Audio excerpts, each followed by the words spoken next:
नमस्कार. मल्हार टीव्हीच्या सकाळच्या बातमीपत्रामध्ये आपलं स्वागत. शेका पक्ष नेते जयंत पाटील यांनी नैना प्रकल्प पाहिजे असा आग्रह जाहीर सभेत करून पनवेल उरणमधील शेका पक्ष नेत्यांच्या दुटप्पी भूमिकेचा पर्दाफाश केला आहे. आजवर या प्रकल्पाच्या अनुषंगाने स्वार्थी राजकारण करण्याचे काम शेका पक्षाचे स्थानिक पुढाऱ्यांनी करून जनतेची दिशाभूल केली. त्यांचे पितळ उघडे पडले आहे. नैना प्रकल्पाच्या विरोधात स्वार्थापोटी टाहो फोडण्याचे काम शेका पक्षाचे पनवेल विधानसभा मतदारसंघातील उमेदवार बाळाराम पाटील यांनी केले. मात्र त्यांच्याच पक्षाचे सर्वेसर्वा जयंत पाटील यांनी उरणमध्ये झालेल्या एका जाहीर सभेत मी 20%वरही तडजोड केली असती असे जाहीरपणे सांगत नैना प्रकल्पाला सहमती दर्शवली. विशेष म्हणजे त्यांना नैना प्रकल्प आवडला आहे आणि त्यासाठी ते इच्छुक असल्याचेही आपल्या भाषणातून स्पष्टपणे सांगितले. त्यामुळे बाळाराम पाटील यांनी फक्त निवडणुकीसाठीच नैना प्रकल्पाचा मुद्दा समोर करून मतदारांची दिशाभूल करण्याचा प्रयत्न केला, हे जयंत पाटील यांनी उरणमध्ये मांडलेल्या भूमिकेतून समोर आले आहे.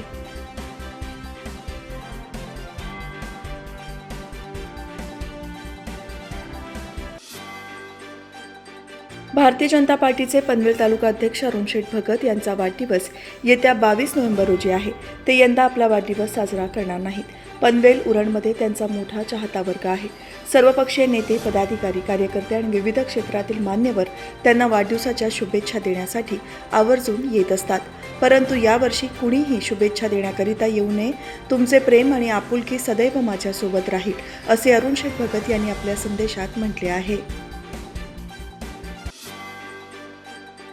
कुष्ठरुग्ण बांधवांना त्यांची दिवाळी आनंदात जावी यासाठी प्रत्येकी 4,000 रुपये विशेष अनुदान पनवेल महापालिकेतर्फे देण्यात आले. त्यामुळे राज्यात कुष्ठरोग बांधवांना असे अनुदान देणारी पनवेल महापालिका ही पहिलीच महापालिका ठरली असून त्याचे श्रेय आमदार प्रशांत ठाकूर यांनाच असल्याचे कुष्ठरुग्ण बांधवांनी सांगितले आहे. पनवेल रेल्वे स्टेशनच्या फलाट क्रमांक 1च्या बाजूला श्री गणेश कुष्ठरुग्ण वसाहत आहे. त्यामध्ये 27 नोंदणीकृत कुष्ठरुग्ण बांधव आहेत. माजी नगरसेवक ॲडव्होकेट मनोज भुजबळ यांनी त्यांना औषधोपचारासाठी भत्ता देण्याची मागणी आमदार प्रशांत ठाकूर आणि महापौरांकडे लेखी केली होती. आमदार प्रशांत ठाकूर मार्गदर्शनाखाली तत्कालीन महापौर डॉक्टर कविता चौतमल, सभागृह नेते परेश ठाकूर यांनी पनवेल महापालिकेतर्फे त्यांना दरमहा औषधोपचारासाठी 4,000 रुपये भत्ता देण्याबाबत 24 मे 2022च्या सर्वसाधारण सभेत ठराव मंजूर केला होता. त्यासाठी 13,44,000 रुपये आर्थिक आणि प्रशासकीय खर्चाला मान्यता देण्यात आली होती.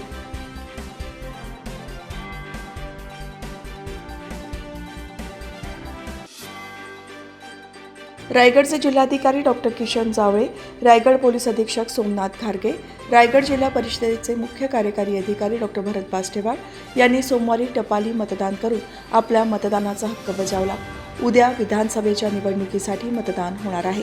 जे अधिकारी आपल्या मतदानसंघाच्या बाहेर कार्यरत आहेत ते मतदानाचा हक्क बजावण्याच्या हक्कापासून वंचित राहू नयेत यासाठी निवडणूक आयोगाने सुविधा उपलब्ध करून दिली आहे. त्यानुसार हा फॉर्म भरून मतदाराची माहिती मागवण्यात येते. ही माहिती मिळाल्यानंतर मतपत्रिका पाठवली जाते. त्यानुसार या मतपत्रिकेवर टपाली मतदान करून ही मतदान पत्रिका संबंधित निवडणूक निर्णय अधिकाऱ्यांकडे पाठवण्यात येते. असे टपाली मतदान करता यावे यासाठी मतदान सुविधा केंद्र तयार केली जातात.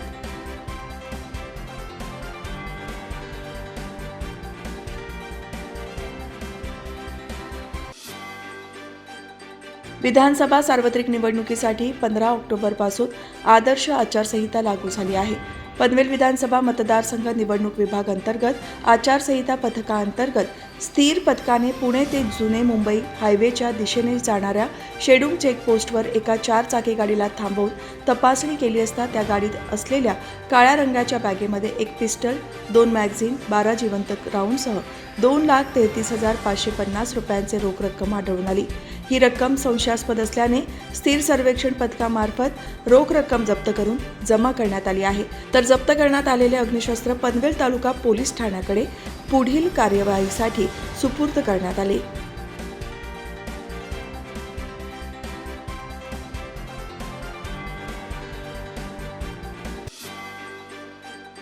महाविकास आघाडी रायगड जिल्ह्यात शेका पक्षाला 3 जागा देणार होती. सांगोल्यात तुम्ही आम्हाला मदत करायला हवी होती. तसे न करता तुम्ही रायगडमध्ये 4 उमेदवार दिले.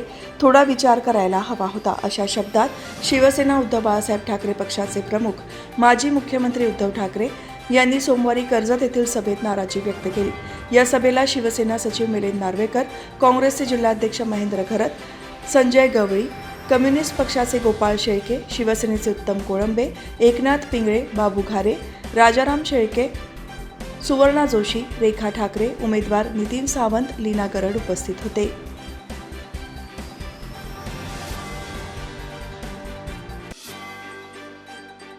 उरण मतदारसंघात भाजप, शिवसेना, राष्ट्रवादी, RPI, विधानसभा महायुतीचे उमेदवार आमदार महेश बालदी यांच्या प्रचारात शेवटच्या दिवशी रॅलीचे आयोजन करण्यात आले होते.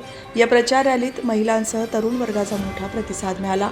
शेवटच्या दिवशी महायुतीचे कार्यकर्ते चिरनेरमध्ये विधानसभा निवडणुकीच्या अनुषंगाने आमदार महेश बालदी यांच्या जोमाने विजय करण्याचे लक्ष ठेवून प्रचार करत होते. यावेळी महायुतीच्या कार्यकर्त्यांनी चिरनेरमधील मतदारांशी संवाद साधून आपल्या परिसरात ज्या वेगाने विकासाची कामे झाली त्याच वेगाने पुढील काळातही विकास कामे सुरू राहण्यासाठी आमदार महेश बालदी यांना पुन्हा एकदा विजयी करा असे आवाहन कार्यकर्त्यांनी केले. प्रचाराच्या वेळी सुशांत पाटील, संजीव कुमार भगत, प्रतीक गोंधळी, संजय गोंधळी, रमेश पोफेरकर, कुंदन परदेशी, समीर डुंगेकर, नंदकुमार चिरनेरकर, आशिष भगत, योगेश खार पाटील, महेंद्र ठाकूर, मिथुन पाटील, प्रकाश गोंधळी, अनिकेत गोंधळी, सुजित पाटील, संकेत भगत, आतिश परदेशी, मयूर म्हात्रे, समीर म्हात्रे, नितेश गोंधळी, सौरभ परदेशी यांच्यासह पदाधिकारी आणि महिला कार्यकर्त्याही उपस्थित होत्या.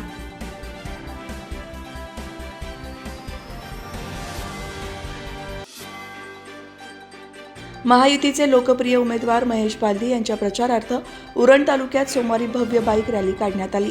रॅलीला सुरुवात मोरा येथून आमदार महेश बालदी यांच्या उपस्थितीत सुरुवात झाली. या बाईक रॅलीत हजारो भाजप कार्यकर्ते सहभागी झाले होते. त्यात उरण तालुका भाजप अध्यक्ष रवी भोईर, उपनगराध्यक्ष जयविंद कोळी, उरण शहर भाजप अध्यक्ष तथा माजी नगरसेवक कौशिक शाह, हितेश शाह, माजी नगरसेवक राजेश ठाकूर, भाजप उरण तालुका सरचिटणीस सुनील पाटील, हस्तिमल मेहता, दिनेश ठक्कर, मनन पटेल, अजित भिंडे, तनुज बालदी यांच्यासह शेकडो भाजप कार्यकर्ते सहभागी झाले होते.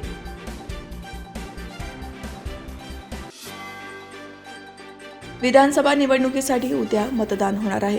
यासाठी मतदान यंत्रे ने आण करण्यासाठी एसटी बसेस वापरल्या जाणार असल्यामुळे 2 दिवस एसटी बस सेवेवर मोठा परिणाम होणार आहे. मतदान यंत्राची ने आण करण्यासाठी तसेच अधिकारी कर्मचाऱ्यांची वाहतूक करण्यासाठी रायगड जिल्हा निवडणूक विभागाने एसटी बसेस तसेच खाजगी वाहने अधिग्रहित केली आहेत. जिल्ह्यातील 8,000मध्ये 310 लाल परी बसेस आहेत. त्यापैकी 267 बसेस या कामासाठी अधिग्रहित करण्यात आल्या आहेत. त्यामुळे जिल्ह्यातील प्रवासी वाहतूक सेवेवर आज आणि उद्या मोठा परिणाम होणार आहे. ज्या बसेस शिल्लक राहतील त्यांच्या स्थानिक फेऱ्या सुरू राहतील. मात्र बसेस कमी असल्यामुळे स्थानिक तसेच लांब पल्ल्याच्या फेऱ्या रद्द कराव्या लागणार आहेत. मात्र शिवशाही बसेसच्या फेऱ्या नियमित सुरू राहतील अशी माहिती एसटीचे विभाग नियंत्रक दीपक घोडे यांनी दिली.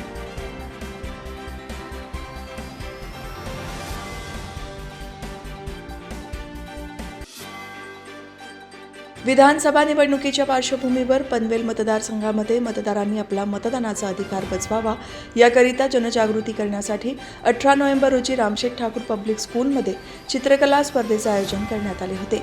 तसेच सेंट जोसेफ हायस्कूलमध्ये निबंध स्पर्धा घेण्यात आल्या. याबरोबरच मनपा उर्दू शाळा येथे विद्यार्थी आणि पालकांना मतदान संकल्पपत्राचे वाटप करण्यात आले. उद्या विधानसभेची निवडणूक होणार असून या पार्श्वभूमीवर स्वीप कार्यक्रमांची अंमलबजावणी महापालिका कार्यक्षेत्रात केली जात आहे. त्यानुसार रामशेठ ठाकूर पब्लिक स्कूलमध्ये चित्रकला स्पर्धेचे आयोजन करण्यात आले.